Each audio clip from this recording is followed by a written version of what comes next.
Welcome to of the record. నేను జనని. Visakha mayor పీఠాన్ని అన్ని పార్టీలు అత్యంత ప్రతిష్టాత్మకంగా తీసుకున్నాయి. కార్పొరేటర్లతో క్యాంపు రాజకీయాలకు తెరలేపాయి. ముఖ్యంగా వైసీపీ, టీడీపీలు ఫారిన్ టూర్లకు వెళ్లండని విశాఖ మున్సిపల్ కార్పొరేషన్ కార్పొరేటర్లకు బంపర్ ఆఫర్ ఇస్తున్నారట. కార్పొరేటర్లు సొంత ఊర్లో ఉంటే తమ పన్నాగాలు పారవని సొంత పార్టీ నాయకులు డబ్బు ఖర్చు పెట్టి మరీ విదేశాలకు పంపిస్తున్నారట. తటపటాయిస్తున్న కార్పొరేటర్లకు ఫ్యామిలీ ప్యాకేజీ ప్రకటిస్తూ బుజ్జగించి మరీ పంపిస్తున్నారట. అలా ఒకరిద్దరు కాదు, ఏకంగా 64 మంది కార్పొరేటర్లు కుటుంబాలతో సహా విమానాలు ఎక్కేశారంట.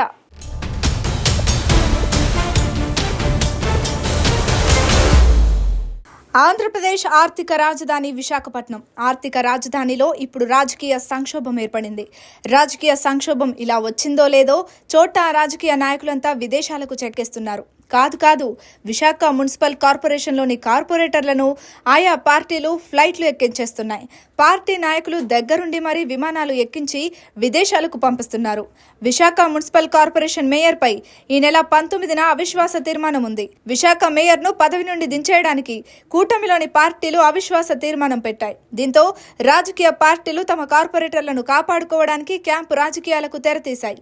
కార్పొరేటర్లకు ప్రస్తుతం విశాఖ మార్కెట్లో డిమాండ్ పెరిగిపోవడంతో వారు ఏం కోరితే అది జరిగిపోతుంది. నోరు తెరిచి అడిగితే చాలు, క్షణాల్లో కార్పొరేటర్ల కోరికలను తీర్చేస్తున్నారు పొలిటీషియన్లు.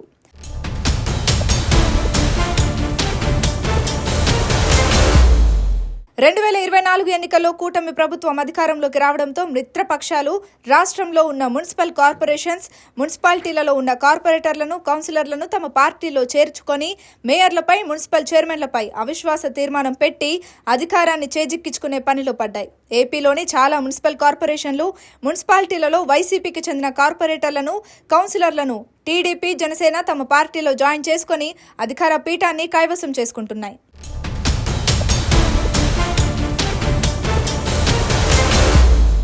విశాఖ మున్సిపల్ కార్పొరేషన్లలోని వైసీపీ కార్పొరేటర్లను టీడీపీ, జనసేన తమ పార్టీలో జాయిన్ చేసుకుని విశాఖ మేయర్ పీఠాన్ని కైవసం చేసుకోవాలని ప్లాన్ చేస్తున్నాయి. అనుకున్నదే తడువుగా క్షణం ఆలోచించకుండా వైసీపీ నుంచి టీడీపీ, జనసేన పార్టీలో జాయిన్ అవ్వడానికి సిద్ధంగా ఉన్న కార్పొరేటర్లను తమ పార్టీ కండువా కప్పి పార్టీలోకి ఆహ్వానించేశాయి. 58 మంది కార్పొరేటర్లు ఉన్న వైసీపీ నుండి 22 మంది కార్పొరేటర్లు టీడీపీ, జనసేనల కండువా కప్పుకోవడంతో వైసీపీ కార్పొరేటర్ల సంఖ్య 36కు పడిపోయింది. ఆ 36 మందిలో పార్టీ మారాలనుకునే కార్పొరేటర్లను కూడా తమ వైపు తిప్పుకొని మేయర్ పీఠాన్ని కైవసం చేసుకోవాలని టీడీపీ ప్లాన్ చేసింది.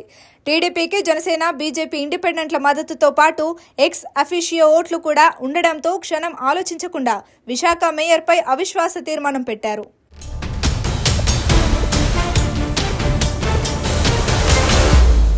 టీడీపీ, జనసేన కూటమి అవిశ్వాస తీర్మానం నోటీస్ ఇవ్వడంతో వైసీపీ సీనియర్ నాయకులు రంగంలోకి దిగారు. కూటమి ఆలోచనలకు అందకుండా పక్కా ప్లాన్ చేసి తమకు అనుకూలంగా ఉన్న కార్పొరేటర్లు అందరితో 1-to-1 మాట్లాడి తెల్లవారేసరికి విమానం ఎక్కించి బెంగళూరు తరలించి క్యాంపు రాజకీయానికి తెరలేపారు. మార్చి నెల 24వ తేదీ నుండి ఇప్పటి వరకు కూడా వైసీపీకి చెందిన 36 మంది కార్పొరేటర్లు బెంగళూరులో రిలాక్స్ అవుతున్నారు.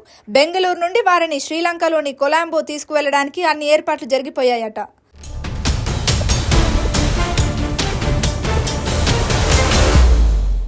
ఒక పక్క వైసీపీ తమ కార్పొరేటర్లను కాపాడుకోవడానికి క్యాంపులు ఏర్పాటు చేసి 18 రోజులుగా బెంగళూరులోనే ఉంచారు. బెంగళూరు నుంచి కొలంబో టూర్కి తరలించేస్తున్నారు. టీడీపీ మాత్రం తమకు చెందిన కార్పొరేటర్ల విషయంలో ఇప్పటి వరకు పెద్దగా చర్యలు తీసుకోలేదు. టీడీపీ నుంచి గెలిచిన కార్పొరేటర్లతో పాటు వైసీపీ నుండి టీడీపీలో జాయిన్ అయిన కార్పొరేటర్లను కూడా పట్టించుకోకుండా ఉండడంతో వైసీపీ కార్పొరేటర్లు ఎంజాయ్ చేయడం చూస్తున్న టీడీపీ కార్పొరేటర్లలో తిరుగుబాటు మొదలైనట్లు తెలిసింది.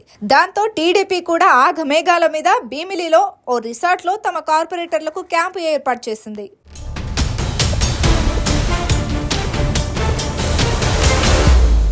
విశాఖ నగరానికి 25 కిలోమీటర్ల దూరంలో ఉన్న భీమిలిలో క్యాంపు ఏర్పాటు చేయడంతో చిర్రెత్తిన కార్పొరేటర్లు పార్టీ నాయకుల ముందు తమ నిరసన వ్యక్తం చేశారట. దీంతో ఈ నెల 18వ తేదీ వరకు టీడీపీకి చెందిన 26 మంది కార్పొరేటర్లను తాజాగా మలేషియా ఫ్లైట్ ఎక్కించి విహారయాత్రలకు పంపించేశారు. ఒక పక్క వైసీపీ నేతలు కూటమి పార్టీలు పెట్టిన అవిశ్వాస తీర్మానం విరిగిపోయేలా చేయడానికి ప్రయత్నాలు చేస్తూ కార్పొరేటర్లను విదేశాలకు తరలిస్తే, మరోపక్క టీడీపీ తమ కార్పొరేటర్లను కాపాడుకొని అవిశ్వాస తీర్మానం నెగ్గడానికి ఎంతవరకైనా వెళ్లడానికి సిద్ధంగా ఉన్నట్లు కనిపిస్తోంది. ఇక ఇప్పుడు జీవీఎంసీ రాజకీయం అంతా రానున్న 10 రోజులు మలేషియా కొలంబోలో కొనసాగనుంది. ఒక పక్క టీడీపీ కూటమి అవిశ్వాస తీర్మానం నెగ్గి మేయర్ పదవిని కైవసం చేసుకుంటామని ధీమాగా చెప్తున్నా ఇంకా 4 కార్పొరేటర్లు కూటమికి అనుకూలంగా అవిశ్వాస తీర్మానంలో ఓటు వేస్తేనే టీడీపీ అనుకుంది జరుగుతుంది. కానీ ఇప్పటికే 36 మంది కార్పొరేటర్లతో వైసీపీ బెంగళూరు క్యాంపుకు వెళ్లడం, అక్కడి నుంచి కొలంబో ట్రిప్ ప్లాన్ చేయడంతో అవసరమైన మద్దతు కూడబెట్టుకోవడం టీడీపీకి పెద్ద పరీక్షగా మారింది.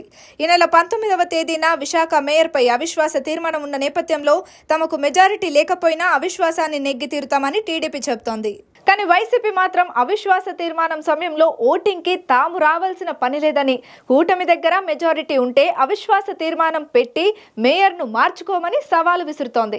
విశాఖ మేయర్ పదవి కైవసం చేసుకోవడం కోసం టీడీపీ పక్కా ప్లానింగ్తో బరిలోకి దిగినా నిర్ణయాధికారం మాత్రం వైసీపీలో ఉన్న 4 కార్పొరేటర్ల చేతిలో ఉండడంతో బెంగళూరులో ఉన్న వైసీపీ కార్పొరేటర్లను ఎలాగైనా విశాఖ రప్పించే ప్రయత్నం చేస్తోంది టీడీపీ. దాన్ని గమనించిన వైసీపీ బెంగళూరు నుండి తమ కార్పొరేటర్లను కొలంబోకి తరలించనుండడంతో టీడీపీ డైనమాలో పడినట్లు కనిపిస్తోంది. విశాఖ మేయర్పై అవిశ్వాస తీర్మానం ఎలా ఉన్నా ప్రస్తుతం వైసీపీ టీడీపీకి చెందిన దాదాపుగా 70 మంది కార్పొరేటర్లు మాత్రం హ్యాపీగా విదేశాల్లో సమ్మర్ టూర్ చేస్తూ ఆహ్లాదంగా గడిపేసే అవకాశం వచ్చినందుకు ఆనందిస్తున్నారట. మరి చూడాలి అవిశ్వాస తీర్మానం సందర్భంగా ఎవరి స్ట్రాటజీ వర్కౌట్ అవుతుందో.